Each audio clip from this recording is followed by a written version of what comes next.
जिंदगी जियोगे, उसी से पूरा ट्रांसफॉर्म होता है, पूरा कंप्लीट। सिर्फ एक शब्द, एक सकारात्मक सोच तुम्हारे अंदर में 70-80 हजार विचार हर दिन आते, उसमें 10% विचार अच्छे तुम किसी तरह पकड़ के ले लोगे। कभी आया आपको कि माँ को देखने की इच्छा हो रही, जाके देख लो, मंदिर में जाना है, पूजा करना कर लो, कोई भी अच्छी बात निकलता है, अगर उसको तुम अगर सोचोगे, उसको ग्रहण करोगे, तो उसी से पूरा ट्रांसफॉर्म होता है।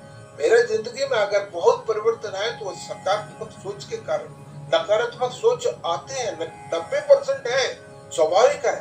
तो आप किस ट्रैप में फंस रहे हो, उस रैट रेस में तो नहीं। हर आदमी वही 90% सुबेरे उठ करके न्यूज़पेपर देखना, टीवी देखना, ये देखना, वो देखना, उससे पूरा मन विचलित हो जाता है शुरू से। तो उससे बचने के लिए सकारात्मक सोच लेना। अब सकारात्मक सोच कई लोगों को समझ नहीं आता है, सकारात्मक सोच क्या होता है, पॉजिटिव एटीट्यूड क्या होता है।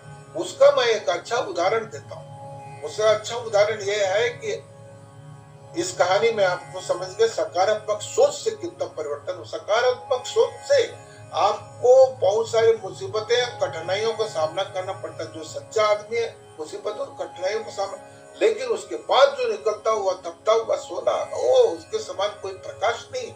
लेकिन उस गुजरना पड़ता है उस तपते हुए लोगों के कटु बातों से, उसको भी बचते। तो इसलिए हमको याद रखना चाहिए, विवेकानंद ने कहा, जिस रास्ते में तुम सफलता पाने के लिए जा रहे हो, उस रास्ते में अगर मुसीबत और कठिनाइयां नहीं आए तो तुम गलत रास्ते में जा रहे हो। तो मुसीबत कठिनाइयों के बीच से जो निकलता है और अच्छी बातें सोचते हुए निकलता है, जिंदगी में उसका उद्धार होता है। इस कहानी का उद्देश्य वही है। तो आकाश में बैठा हुआ एक बूंद, आकाश में बैठा हुआ एक बूंद यह सोच रहा है कि मेरे इस तपती हुई धरती पर गिरने पर कहीं न कहीं पौधे होंगे, जिसके कारण मानव कल्याण होगा। ये मेरा एक अच्छा उद्देश्य है। लेकिन उसके जो दोस्त है बादल और हवा, ये ऐसे करना नहीं देना चाहते, क्योंकि वो नकारात्मक सोच वाले थे। उन्होंने उसको समझाने की कोशिश की, नहीं समझा।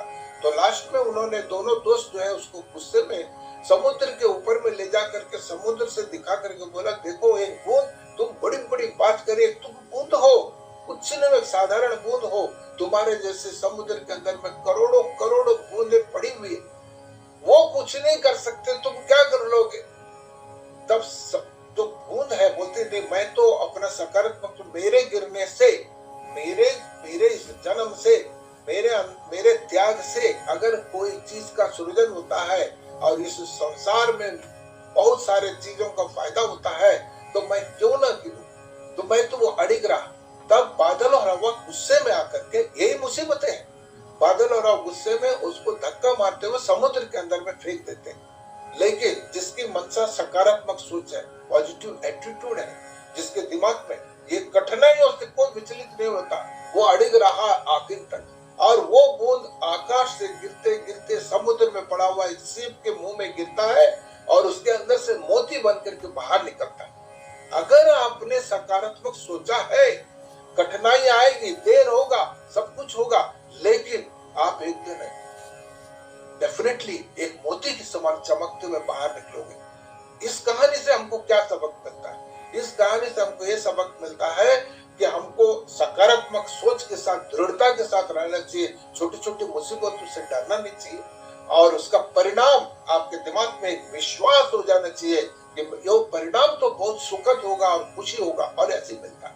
दूसरा चीज, आज देश में भी जैसे एक व्यक्ति अगर सकारात्मक सोच के साथ में एक दिशा और दिशा देते हुए एक अपने देश को आगे बढ़ाने की कोशिश करते हैं, वैसे नकारात्मक बहुत सारे लोग उनको रोकने की कोशिश करते हैं, लेकिन उद्देश्य कभी किसी को रोक नहीं सकता अगर एक सकारात्मक से सोचते। तो इसलिए हमको भी सोचना चाहिए, उस सकारात्मक व्यक्तियों के साथ में हमको साथ देना है। ये नकारात्मक जो स्वार्थी है, इनका साथ नहीं देना चाहिए। इस कहानी का उद्देश्य यही है। तो सकारात्मक पॉजिटिव एटीट्यूड से बहुत विस्फोट हो सकता है। चलिए, यह है